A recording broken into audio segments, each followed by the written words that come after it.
I'm Carmen Holt, 32, and the day I found out my husband had been lying to me about money for 3 years, I was on the phone with a stranger who thought she was helping me.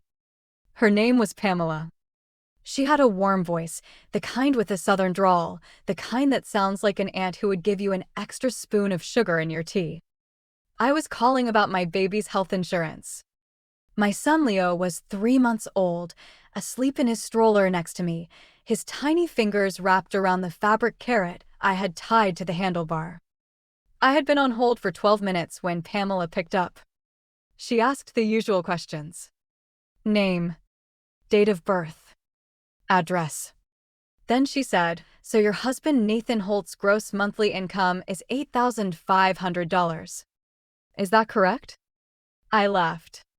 "No, it is 6,000. The line went quiet. For maybe 3 seconds. 3 seconds on a phone call feels like 30. "Ma'am," Pamela said. Her voice had changed. Slower. "The system is showing 8,500. I stopped laughing. My hand was still on the stroller handlebar. I can still feel the plastic under my fingers now, months later. Leo shifted inside the stroller. The wheels wobbled slightly on the hardwood floor. "Are you sure?" I asked. "This is what the employer reports to us. For the past 3 years.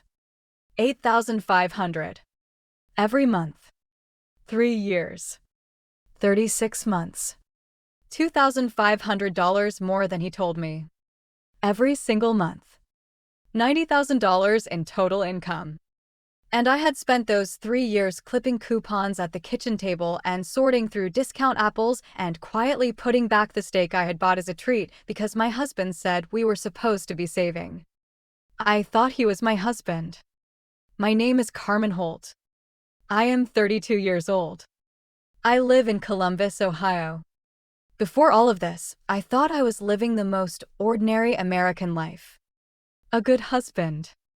A new baby. A small house that needed a fresh coat of paint but had a mortgage we could handle. I met Nathan 5 years ago at a barbecue. A friend of a friend. He walked over holding a beer and told me he liked my shirt. It had a nurse joke on it. I save lives. What is your superpower? He said his mother was a nurse. He said he had always thought nurses were the most underrated profession in the world. We moved in together 3 months later. He proposed a year after that. In a hospital parking lot. I had just finished a 14-hour shift. He was leaning against his car. No ring. Just a piece of paper. On it he had written 4 words. Marry me. I will take care of everything. I taped that note to the refrigerator. I kept it there for 3 years. Until the day I found out the truth. Then I tore it down. Nathan works in logistics. He got promoted the year we got married. He told me he made $6,000 a month. That sounded reasonable for someone who had just moved into a management role. He said it was enough to live on. He said if I kept working too, we could really save. Then he made the suggestion. Carmen, we want kids. Stay home. Be a mom. Your mom stayed home with you, right? I will provide. You raise our baby. It is the best division of labor. I was a registered nurse at the time. Oncology. I loved that job. Every patient I sat with, every hand I held during chemo, every bowl of soup I brought to someone who had not eaten in 3 days. I was the person who showed up when the world had been reduced to a hospital bed and in 4 drip. But I believed him. He was my husband. He said he could provide. I took the note off the refrigerator. Read it one more time. I will take care of everything. Then I walked into my nursing director's office and handed in my resignation. Maureen was in her late 50s. She wore glasses that were always crooked and never seemed to care. She looked at me. She said, "Are you sure?" I said, "He is my husband." She was quiet for a moment. Then she signed the form. As I reached the door, she said something I did not understand until much later. Carmen, a good husband does not need to tell you he can handle everything. He just handles it. Without the speech. I smiled. I said thank you. I walked out of the hospital where I had worked for 6 years. That was March of 2023. I had 3 years left before I would know the truth. The first year of being a stay-at-home mom, I thought I had made the right choice. Nathan left for work every morning at 7:30. He left a sticky note by the coffee maker. Love you. Have a good day. I collected those notes. I tucked them inside a cookbook. I thought they were evidence of love. But money started getting tight. Nathan said the mortgage had gone up. The car payment had gone up. He said inflation a lot. I believed him. Everyone was talking about inflation. The news. The neighbors. Of course I believed him. So I started cutting back. I had never been a coupon person. At the hospital, I ate in the cafeteria. Now I spent every Sunday with a supermarket flyer and a pair of scissors. Buy one, get one free pasta sauce. Wednesday special on chicken breast. Apples from the bag, not the display. The bag apples are uglier, but they cost half as much. One week I bought 2 steaks from Whole Foods. They were on sale. Marked down from $28 to $19. I wanted to make him a nice dinner. He had been complaining about my cooking lately. That chicken again, he would say. I wanted to make him happy. Nathan saw the receipt on the counter. You spent $38 at Whole Foods? The steaks were on sale. I thought we were saving. Carmen, do you have any idea what the interest rate is right now? What the mortgage is? I am on the road 12 hours a day while you sit at home spending money. He said sit at home. 3 words. Sharper than any curse word I know. I said I was sorry. The next day I took the steaks back to the store. I stood at the returns counter. The clerk asked me the reason for the return. I said I had changed my mind. She refunded $19 to my card. I pushed the stroller home. Leo was crying. I crouched down on the sidewalk and cried for 5 minutes. Then I wiped my face. Went home. Made the chicken. Nathan came home that evening. I had the chicken ready. He said thank you. He kissed my forehead. He ate 2 plates. What he did not know is this. When he complained about me sitting at home spending money, his secret account already had $23,000 in it. I did not know the account existed. I did not know he was taking home an extra $2,500 every month. I did not know that every time he said, I thought we were saving, he did not blink. The year Leo was born was the most exhausting year of my life. He arrived on a January night. Snow was falling. Nathan held my hand in the delivery room and cried harder than I did. He said I was the most incredible person he had ever known. He said he would take care of us forever. But something happened in those first weeks that I pushed aside at the time and only understood later.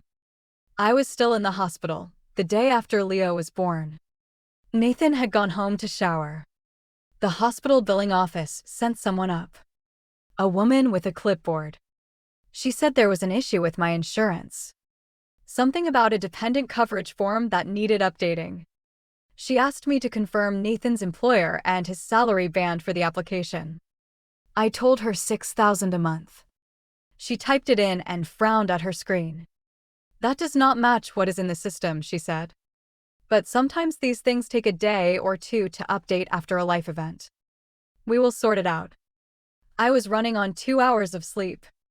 I had just pushed a human being out of my body. I forgot about it. She did not. I would remember that conversation months later, at 1 a.m, sitting in the dark with my notebook. Then he went home. I stayed in the hospital. My nipples cracked and bled. The stitches in my stomach pulled every time I sat up. When the nurse brought Leo in for a feeding, I could not even hold him properly. She had to position his tiny mouth for me. Her name was Elena. Her badge said Elena, RN. She patted my shoulder before she left. She said, "You are doing fine. Do not worry. 2 months later, Nathan said, "You are too tired to go back to work. Stay home. I will provide. I do not want you to exhaust yourself." I nodded. I was too tired to question anything. Leo woke up 4 times a night. My breasts ached like 2 stones.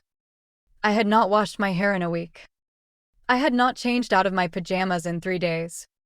I did not have the energy to produce the thought I might be being lied to. During that time, Nathan bought us a new coffee maker. He said it was a gift. He said I deserved it. My husband. Thoughtful. Gentle. The kind of man who kissed the baby's forehead before he kissed my cheek. He had a secret account. It had more than $40,000 in it. And me. I bought Leo's onesies at the secondhand store. $3.99. There was a stubborn milk stain on the collar that the previous owner could not get out. I soaked it in bleach overnight. The stain was still there. Leo wore it anyway. He looked beautiful. Nathan never noticed any of this. When he came home, Leo was clean. I was exhausted. But he did not see those things. He saw the coffee maker he had bought. He saw his secret account growing. The most terrifying thing about those 3 years, looking back, is that I never once checked his pay stub. He said $6,000. I believed him. He said money was tight. I believed him. He said we would be fine. I believed him. My mother told me something when I was 12. She said, when a man tells you how much he makes, look at his pay stub. Not because he will lie. Because he might. And you need to be able to know. I did not listen. I thought Nathan was not that kind of man. I thought love was trust. Trust was not looking. I was wrong. Trust is not looking. Trust is being able to look at any time and always finding the same number. The number was never the same. After the call with Pamela, I sat in the living room with Leo for 20 minutes. I did not cry. I did not call anyone. I just sat there, one hand on the stroller handle, staring at the wall. The wallpaper in our living room is pale yellow. Nathan picked it out. He said it would make the room feel brighter. I stared at that yellow wallpaper until it stopped looking like a color and started looking like a question. How many things in this house did he pick out while hiding money from me? Leo woke up. Hungry. I fed him on autopilot. I remember looking down at his face while he nursed. His eyes were half closed. His tiny fingers opened and closed against my skin like a sea anemone. I thought, I brought you into a house where your father has been lying to your mother for your entire life. Changed him. Burped him. Put him back in his bassinet. Then I opened the laptop. Nathan's payroll app. I had set the password for him 3 years ago when he got a new phone and said, "You set it up." I cannot figure out these things. I used our anniversary plus his birthday. He knew the password. He never logged in. He said, "Paychecks just show up. What is there to check?" Now I knew why he never checked. Every pay stub was there. $8,500. Twice a month. Steady as a heartbeat. Next to each entry was the company name, his job code, his pre-tax deductions. On the right side of the screen, a savings account. Nathan Holt. Individual. The past 3 months of transfers stared back at me. $2,500. $2,500. $2,500. Like a clock. Like a second heartbeat I had never been told about. I scrolled up. 36 months. $90,000 in total income that I never knew existed. $45,000 moved into a secret account. $45,000. That was 3 years of return stakes. 3 years of crying on the sidewalk. 3 years of sorting through secondhand onesies while my husband told me we were in this together. 3 years of I thought we were saving delivered with a straight face. I took out a notebook. I started writing. Every transfer. Every date. Every amount. I wrote from 10 at night until 1 in the morning. 3 pages. Front and back. Leo woke twice. I fed him twice. Put him back to sleep twice. Then I kept writing. At 1 in the morning, I closed the notebook. I thought about Maureen. Her words from 3 years earlier. A good husband does not need to tell you he can handle everything. He just handles it. Without the speech. I thought about my mother. Look at his pay stub. I thought about the steaks I returned. The receipt said return reason, customer changed mind. I had not changed my mind. I had trusted the wrong person. I sat in the dark living room. Leo was asleep in his bassinet. His little chest rose and fell in the moonlight. A car passed outside. The headlights swept across the ceiling and disappeared. In that quiet darkness, I made a decision. I was not going to divorce him. Not yet. I was not going to throw anything. I was not going to call him crying. I was not going to ask him why. I know Nathan. He would apologize. He would cry. He would say I was wrong and beg me to forgive him. He would say I was just insecure. He would say I wanted the best for us. He would say everything he did was out of love. I did not need any of that. I did not need an apology. I did not need an explanation. I needed to go back to work. I thought about my mother. She had been a bookkeeper before she had me. She kept the books for a construction company for 20 years. After my father died, her paycheck was the only thing between us and a rented apartment. She used to say, Carmen, the most important thing a woman can have is her own income. It does not have to be a lot. It just has to be hers. She died when I was 25. Breast cancer. She never met Nathan. I sat in the dark living room at 1 in the morning and I thought about my mother. I thought about how she would feel if she knew I had quit my job because a man told me he would take care of everything. She would not have been angry. She would have been sad. That was worse. I also thought about my friend Jenna. Jenna had been through a divorce 2 years earlier. Her husband had done something similar. Not exactly the same, but similar. Hidden credit card debt. Secret purchases. The slow erosion of trust through small deceptions. When she found out, she threw a lamp at the wall. Then she called me at 2 in the morning and cried for an hour. I sat with her on her kitchen floor while she told me she felt like she had been married to a stranger. I did not understand then. I understood now. I did not call Jenna that night. But I thought about her. And I thought about the lamp. I did not want to throw a lamp. I wanted to throw the entire marriage. But I also did not want to throw the entire marriage. What I wanted was to stop being the only person in it who did not know what was real. The next morning, I put Leo in the stroller and walked to Bright Start Daycare. Karen met me at the door. She was in her mid-50s. Gray hair pulled back in a braid over her shoulder.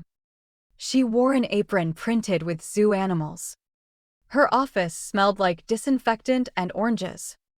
The walls were covered with children's drawings. Crooked suns. Crooked houses.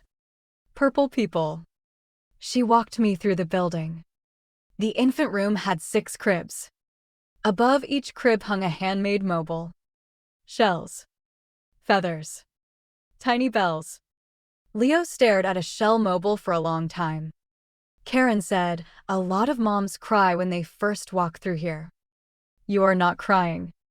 Is that a bad sign? No. You look like you are doing pre-op. I looked at her. She knew. Maybe not the specifics. But she knew the face of a woman about to make a life-changing decision. There was no judgment in her eyes. I am going back to work, I said. I am a nurse. Oncology. I need a daycare I can trust. When do you start? As soon as possible. She nodded. She pulled out a form. She did not ask, does your husband agree? She did not ask, are you sure? She just slid the form across the desk. I filled it out. Signed it. Paid the first week's deposit from my personal account.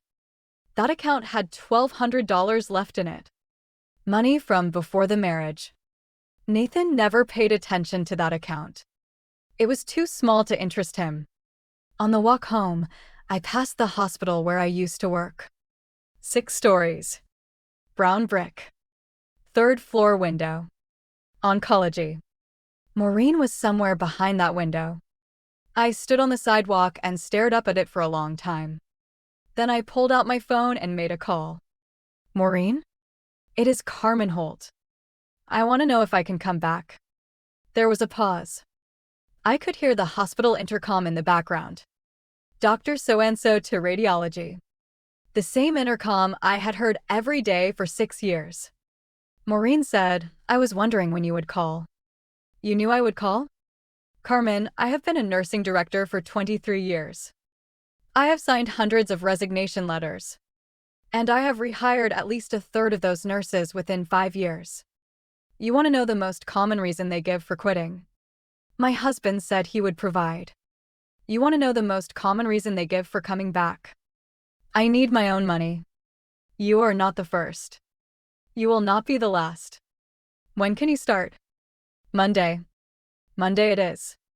Welcome home, Carmen. I hung up. I stood on the sidewalk in front of the hospital. The same sidewalk where Nathan had stood with his handwritten note.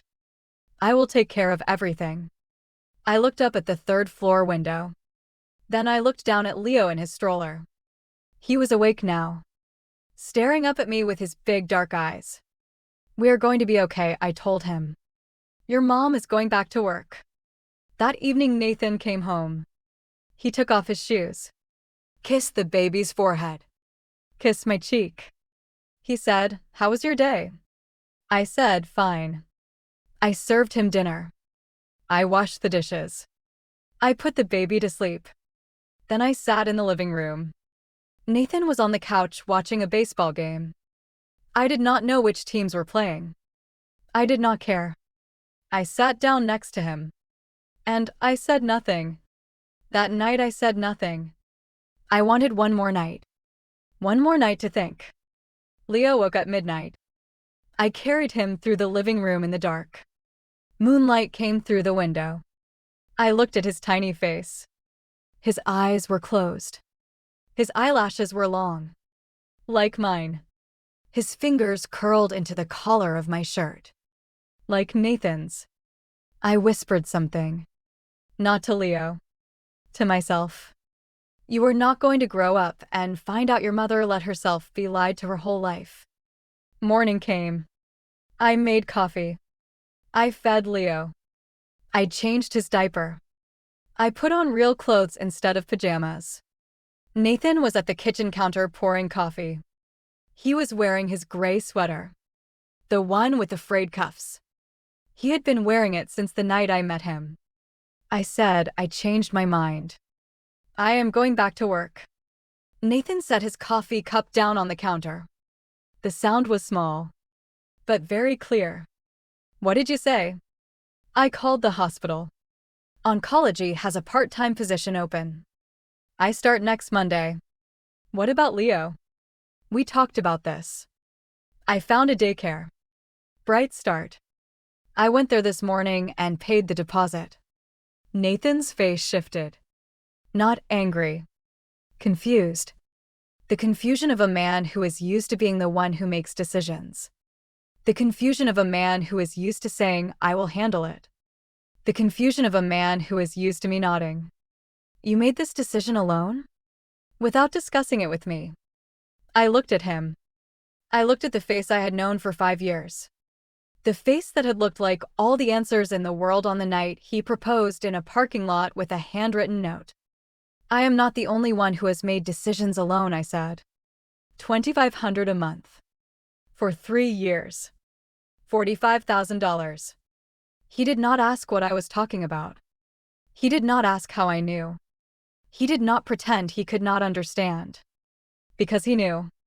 He knew that I knew. His mouth opened. Closed.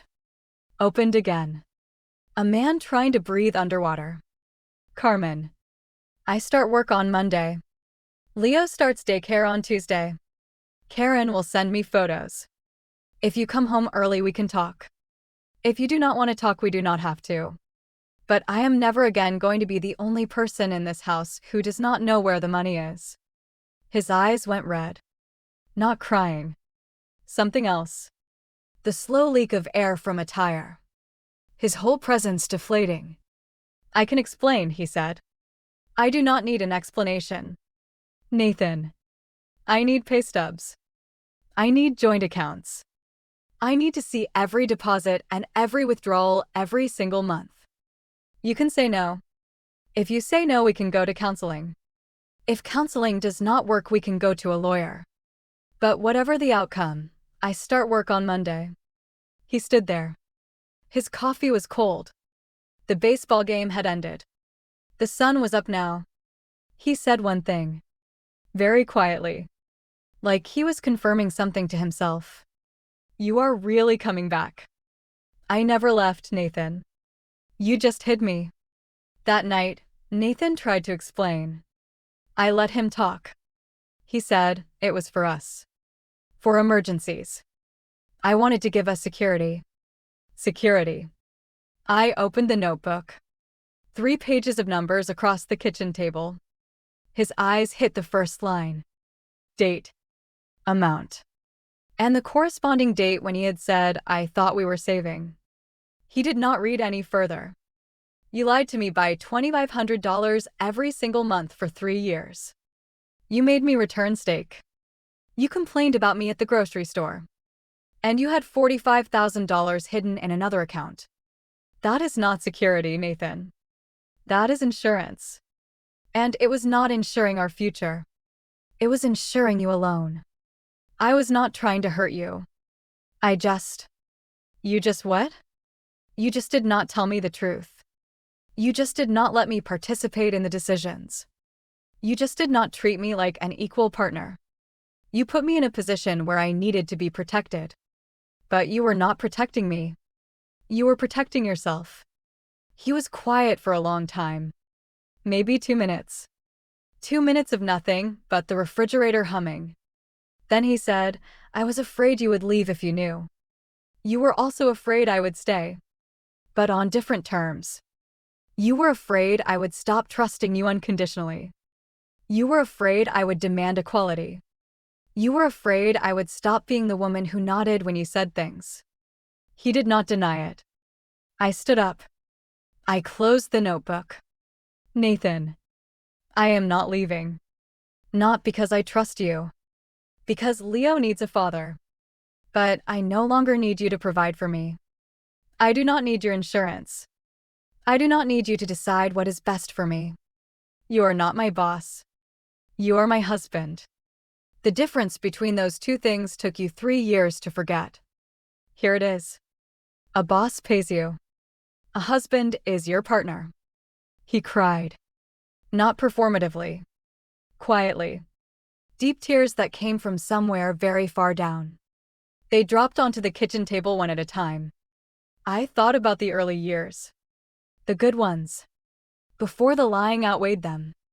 When he used to leave notes on the coffee maker that said, "Love you. Have a good day."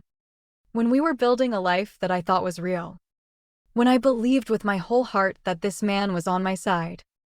I still had those notes. They were still in the cookbook.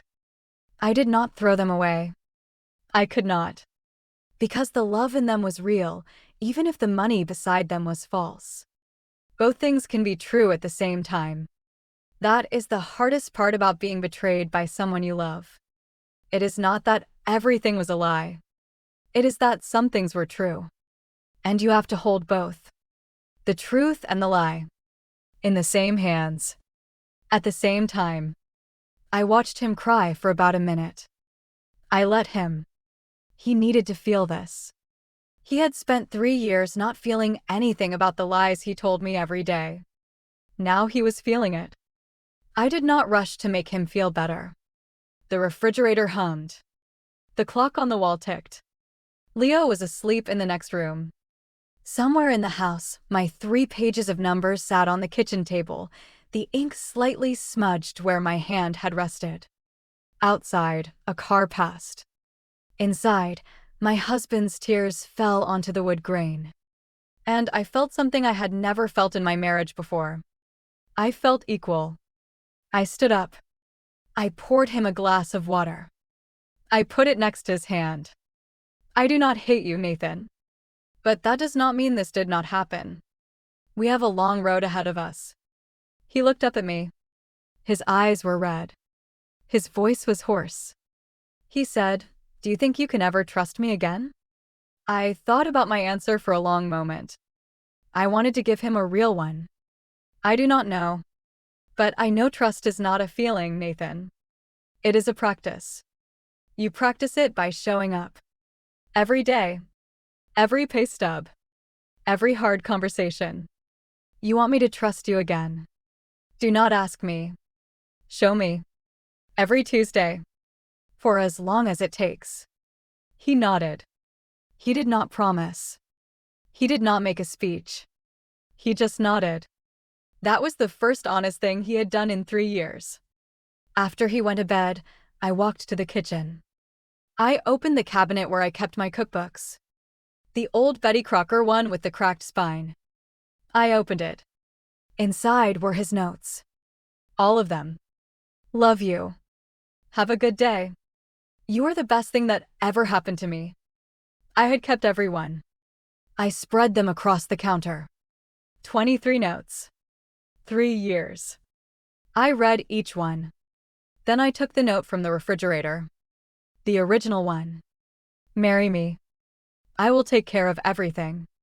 I held it next to the 3 pages of numbers in my notebook. The promise and the lie. Side by side. I did not tear the notes up. I did not throw them away. I put them back in the cookbook. All of them. Including the one from the refrigerator. And I put the notebook next to the cookbook on the shelf. Both things. Together. The love and the lie. The promise and the secret. The notes and the numbers. This is my marriage now. Not one or the other. Both. And as long as I can see both, I can decide which one is growing and which one is shrinking. That is not trust. That is clarity. And clarity is better than blind trust any day of the week. The rest of the story does not have a dramatic twist. No divorce. No screaming fights. No him falling to his knees begging me to forgive him. He just started putting his pay stubs on the kitchen table. Twice a month. Like a ritual. Like submitting paperwork. I checked every line. He knew I would. We never discussed it. But in the silence of those papers sitting on the table, we had the most honest conversations of our marriage. The first time he did it, I was in the kitchen making coffee. Tuesday after payday. He walked in, set the paper down next to the fruit bowl, and walked out. He did not say, "Here is my pay stub." He did not say, "See, I am being honest now." He just put it there. Like it was the most normal thing in the world. Like he had been doing it for years. I picked it up. The paper was warm from his hand. I read every line. Gross pay. Net pay. Deductions. It all added up. I set it back down. Neither of us mentioned it. But something shifted that morning. A door opened. It was a small door. Not a grand entrance. But it was open. And air was moving through it. The second time he did it, I was not in the kitchen. He left the pay stub on the table and went to work. When I came downstairs with Leo on my hip, there it was. Next to a banana. That was the moment I started to believe he might actually keep doing this. Not because he was performing for me. Because he did it when I was not watching. The third time, I said thank you. He looked surprised. I think he had been bracing for resentment. For me to throw it in his face every time. But I was not interested in punishing him. I was interested in having a partner. And a partner shares the numbers. That is all I wanted. That is all I had ever wanted. 3 weeks after I went back to work, I went to Whole Foods. The same store. I stood in front of the meat counter. The same man in the white apron was there. I picked up a package of steaks. 2 of them. Not on sale. I put them in my cart. I paid full price. $36. I did not flinch. At the returns counter, the same clerk was there. The one who had asked me why I was returning the steaks 6 months earlier. She did not recognize me. I did not need her to. I walked out of that grocery store holding a bag of steak and something else. Something I had lost in that parking lot months earlier. Whatever the opposite of shame is. I had it back. On my first day back at work, I put on my scrubs. Halfway through the buttons I stopped. The woman in the mirror was thinner than before. She had faint dark circles under her eyes. Her hair was pulled back in a ponytail that had taken 30 seconds. But she was wearing her scrubs. Navy blue. On the left chest it said Carmen Holt, RN. I stood in front of that mirror for close to a minute. I remembered the day I quit. How certain I had been. How easily I had handed Maureen my resignation letter. How quickly I had traded my own professional identity for a man's promise. I will take care of everything. I had treated that sentence like a contract. It was not a contract. It was a curtain. He pulled it closed, and behind it he did whatever he wanted with the money I never saw. I clipped on my badge. I ran my thumb over the letters. RN. Registered nurse. There are things you earn that no one can take away. A license. A degree. A set of skills. Those things are yours even if you stop using them for 3 years. They wait. They do not leave just because you stopped believing in yourself. They just sit there. Quiet. Patient. Waiting for you to come back. I walked out the door. Leo was at Karen's. Karen sent a photo. Leo lying in his crib. His fabric carrot clutched in his fist. Next to him, a smaller baby, maybe 6 months old, reaching for the carrot. Leo was not letting go. Good Leo. Do not let go. The hospital smelled the same. The hum of the elevator. Disinfectant in the hallways. The 3rd floor nursing station. Maureen saw me. She did not smile. She did not hug me. She said, "Oncology has been waiting. Room 3. New patient. Mrs. Patterson. She did not sleep much last night. Go talk to her." I walked down the hallway. My shoes made the same sound they had always made on the linoleum. Squeak. Squeak. Squeak. I passed the break room where I used to eat lunch. I passed the supply closet where I had cried once, 6 years ago, after my first patient died. I passed the bulletin board where someone had pinned a thank you card from a family whose mother I had sat with during her last chemo session. The card was still there. Faded now. But still there. I walked into room 3. Mrs. Patterson was in bed. Chemo had taken her hair. She saw the letters on my badge. She said, "You're a nurse?" "Yes," I said. "I am." She looked at me for a moment. Then she said something I do not think I will ever forget. Nursing is the only job where you walk into a room and a person just feels better. Not because you can cure them. Because you showed up. I took her hand. It was very light. The bones were thin. But when she squeezed back, there was strength in it. I stood there in my blue scrubs, holding her fingers, thinking about all the patients I had ever had. Thinking about why I loved this work. Thinking about what Maureen had not finished saying the day I quit. Mrs. Patterson spoke again. "I was a teacher," she said. 40 years. Middle school English. My husband wanted me to quit when our first was born. I said no. Best decision I ever made. Not because he was a bad man. Because I was good at what I did. And a woman should never have to choose between her work and her marriage. I squeezed her hand. I did not tell her my story. She did not need it. She had given me something better than advice. She had given me proof. A woman who had made the opposite choice from me 40 years ago and was still glad she did. It was not because Nathan was a bad man. It was because I should never have given up who I was for anyone. After my shift, I walked down to the cafeteria. The same green tiles. The same hum of the vending machine. I bought a cup of coffee. Sat at the same table where I used to eat lunch 6 years ago. The coffee was terrible. Hospital coffee always is. It was the best cup of coffee I had ever had. 6 months later. My personal savings account has $2,300 in it. Not $45,000. But every single dollar has my name on it. Carmen Holt. Not Nathan Holt. I earned it. I saved it. I decided. Nathan is still here.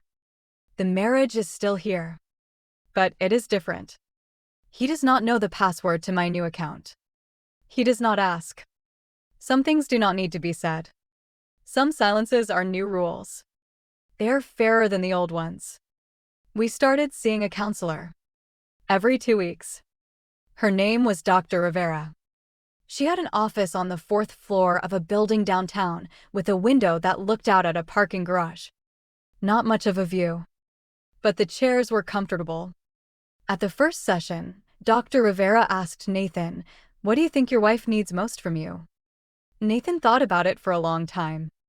I watched him think. He was not performing. He was actually thinking. That was new. Then he said the truth. Even when it is hard. Dr. Rivera looked at me. I said, "He is learning." She asked me what I needed. I said, "I need to not be the only person in the marriage who does not know things. I need the numbers to add up. I need to stop being managed and start being partnered." Dr. Rivera wrote something down. Then she said, "Carmen, do you believe he can change?" I looked at Nathan. His hands were clasped in his lap. His shoulders were hunched. He looked smaller than he had 3 months ago. Not weaker. Smaller. Like some of the air he had been using to fill the space between us had leaked out. "I believe he can try," I said. "I am still deciding if trying is enough." Leo is 9 months old now. He is starting to crawl. Karen says he is the happiest baby at Bright Start. I do not know if that is true. But every time I pick him up, he grins and crawls toward me. Like a little crab. Sideways and unstoppable. The pay stubs still come. Twice a month. Nathan puts them on the kitchen table. He does not say anything. He just sets them down next to the fruit bowl and walks away. It is a ritual now. The Tuesday after payday. I pick them up. I read every line. I put them in a folder. The folder is green.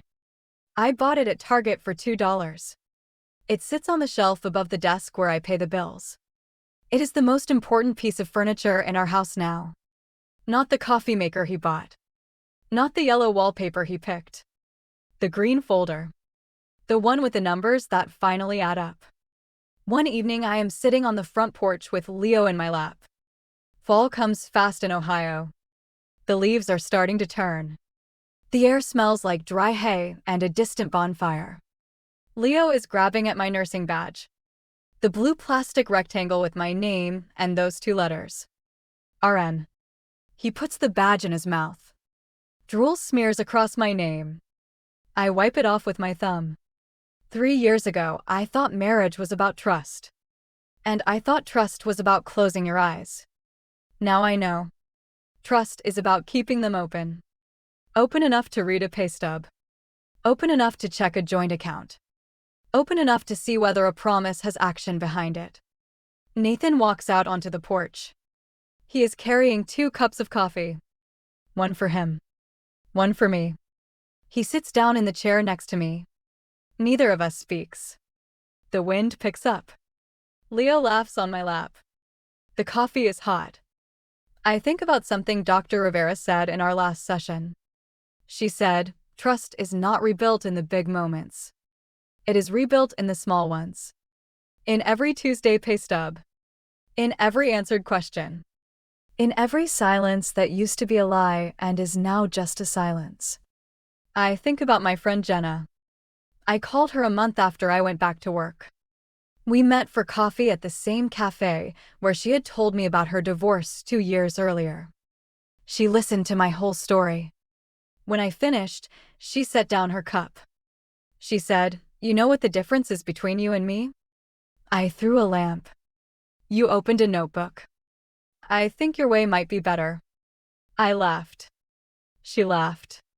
Two women in a coffee shop, laughing about the worst things that had ever happened to them. That is how you know you're going to be okay. Not when you stop hurting. When you can laugh about it. Nathan shifts in his chair. He says, "I was thinking about the steaks. The ones you returned." I do not look at him. "What about them?" "I should have cooked them for you. I should have said thank you. I should have driven back to Whole Foods that same day and bought them again and grilled them and served them to you on the good plates. I should have done a lot of things." "Yeah, I say." "You should have." Silence. The wind. Leo chewing on my badge. "But you're doing them now," I say. "The pay stubs. The counseling. The questions you answer without getting defensive. That counts for something. Does it?" "It counts for enough. For now. I am still here. I chose to be here. I did not have to. I had $1,200 in my own account and a job and a daycare I trust. I could have left. I had everything I needed to walk out the door. And I stayed. That is not dependence.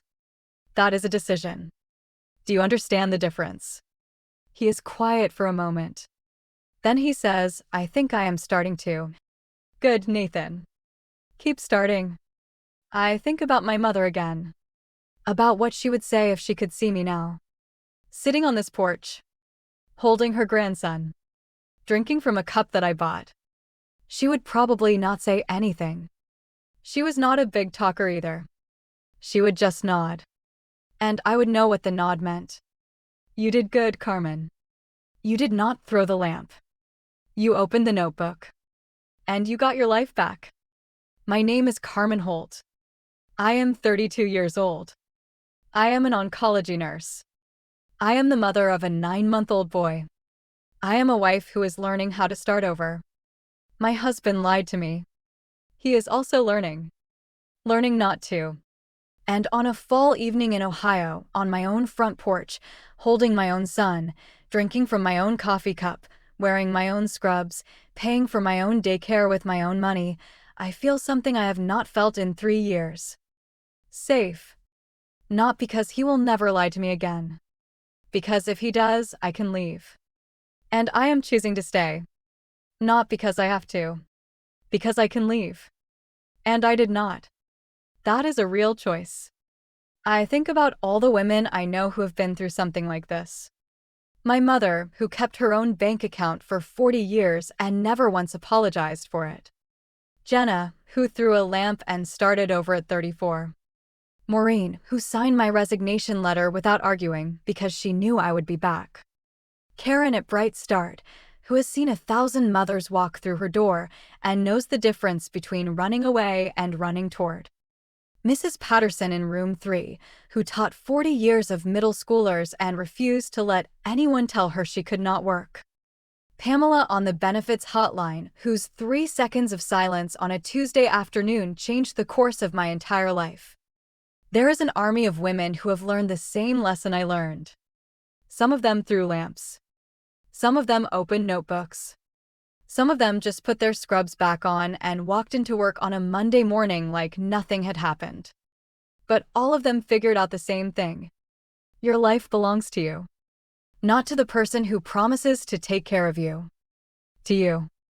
I look down at Leo. He has fallen asleep on my lap. The nursing badge has slipped out of his mouth and is resting on his chest, rising and falling with his breath. I think about what I want him to know when he is older. Not just about money. About partnership. About honesty. About what it means to truly share a life with someone. I want him to know that real strength is not hiding things from the people you love. It is showing them everything. Even the parts you are ashamed of. Even the numbers you wish were different. especially those. I want him to know that his mother learned this the hard way. But she learned it. And she is still here. Still learning. Still showing up. Nathan reaches over and takes my hand. His palm is warm. I let him hold it. I do not need to pull away anymore. Not because I have forgiven everything. Because I am no longer afraid of what he might be hiding. I know what was hidden. I found it. I wrote it down. I put it in a green folder. And I am still standing. That is not the ending I expected when I married him. It is not a fairy tale. It is not even a victory. It is just a Tuesday evening on a porch in Ohio. A baby sleeping. A cup of coffee. A man holding my hand. A woman who knows her own worth. And that, I have learned, is enough. My name is Carmen Holt. It took me 3 years to learn one thing. A man who tells you he will take care of everything is saying the most dangerous sentence in the English language. Real security is not "I will handle it." It is "we will handle it together." And together requires something. It requires you to see the numbers. It requires looking at an open book and finding the same total every time. That is what I have now. An open book. My own name on my own account. His name on ours. Both of them true. Both of them real. And a green folder on a shelf above my desk. I check it every Tuesday. The numbers are always right. And when they are not, I will know. And I will be fine. Because I know how to take care of myself now. I always did. I just forgot for a while. Now I remember. The other day I was at work. A new nurse started on our floor. Young. Maybe 24. She looked terrified. She reminded me of myself 6 years ago. I brought her a cup of coffee from the cafeteria. The terrible hospital coffee. She took one sip and made a face. I laughed. "Does it get better?" she asked. She meant the coffee. She also meant everything else. "The coffee never gets better," I said. "But you get used to it. And the rest of it. The hard parts. The patients you lose. The ones you save. The days when you go home and cannot stop thinking about whether you did the right thing. That gets easier. Not because it gets less hard.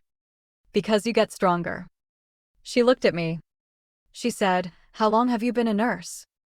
I thought about my answer. 6 years at this hospital. 3 years away. 3 months back. Long enough, I said. Long enough to know that I will never quit again. She nodded. She did not understand yet. But she will. One day she will be standing in a parking lot or sitting on a porch or sitting up in bed at 3 in the morning with a newborn in her arms, and someone will tell her something that changes everything she thought she knew. And she will have to decide. Throw the lamp or open the notebook. Quit or go back to work. Believe the promise or check the numbers. I hope she checks the numbers. I hope she opens the notebook. I hope she goes back to work. But whatever she does, I hope she knows she is not the first woman to stand at that crossroads.